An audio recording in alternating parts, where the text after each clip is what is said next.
Pag pinag-usapan po ang dessert o panghimagas, kailangan healthy pa rin.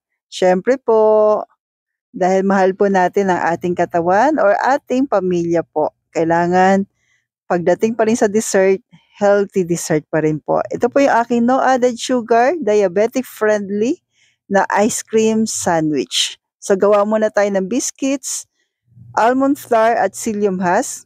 So una naglagay po ako ng 1 cup po ng almond flour. Psyllium husk po ay 1 tablespoon. Then konting asin. At sa liquid ingredients po ay 2 tablespoon po ng melted butter. 1 piece po ng egg. Large po ito na hindi po nakalagay sa ref or room temperature po yung ating egg po. Then mix na po natin.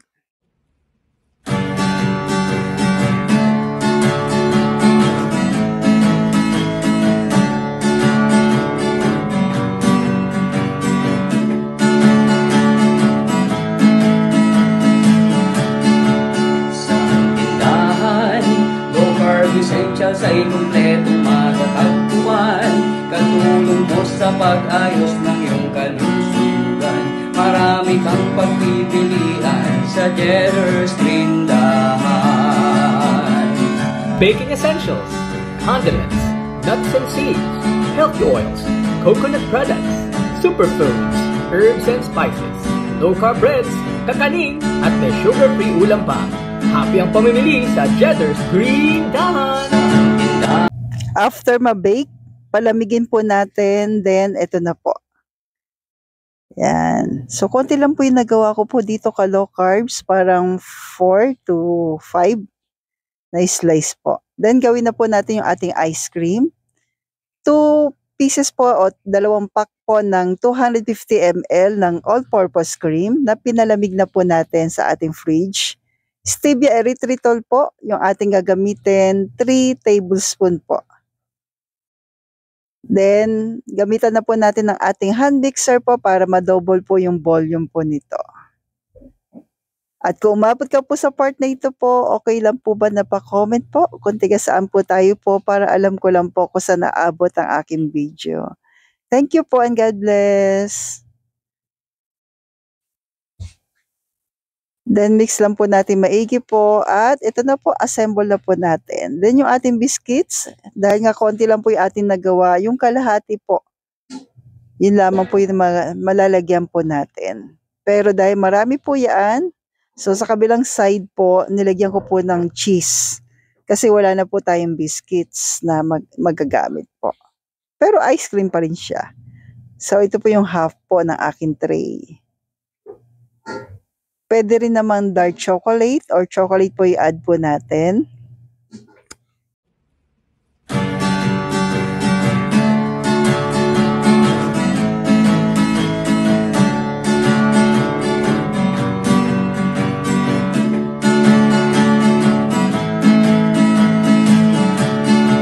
Sa tindahan, low-carb essentials ay kumpletong matatagpuan.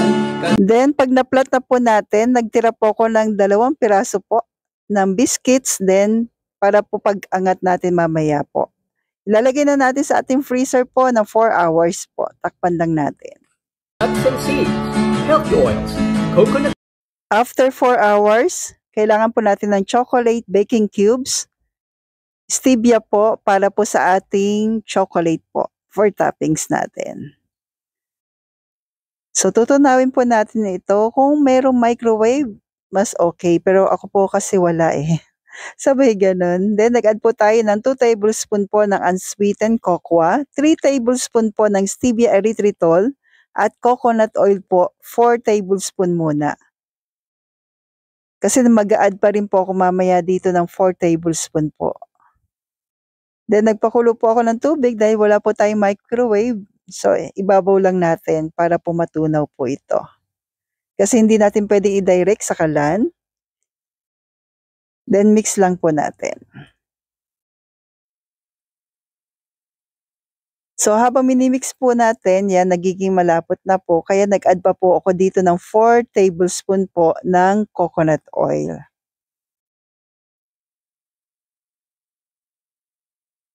Then, alisin na po natin. Yan, kasi mainit pa naman po. Then, ito na po, assemble na po natin po. So, ito yung ating ice cream after 4 hours po sa ating freezer. Slice na po natin. So, parang dalawa lang po ang magagawa ko po dito. Pero malaki po ito po. Kaya, i-times 2 nyo na lang po kung mas marami po yung gagawin po ninyo or times 3 yung ating ingredients. Ayan na po. So, lagyan na natin ng chocolate na ating ginawa po kanina. Ang maganda dito ka low carbs, pwede mo pong i-stock sa rep. So, kung gagawin po natin sa special occasion or this coming Christmas or New Year, kahit po yan ay mga 3 days before, makakagawa na po tayo, tas i-freeze na lang natin. Ito po, nilagay ko muna sa isang lalagyan. Then, 5 minutes lang po, nag-ano na kaagad yung ating chocolate pagkalagay ko po sa freezer.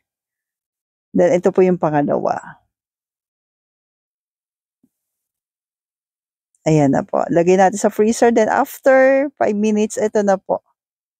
Tsaka natin babalutin sa ating aluminum foil.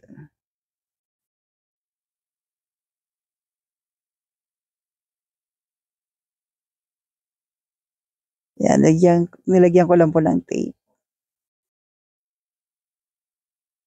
Pero sa akin, hindi ko na po ni-stock.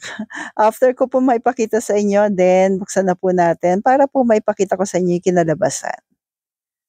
So, enjoy ka low carbs na kahit sa dessert, healthy pa rin po tayo po. No added sugar po. Stay healthy, stay low carb.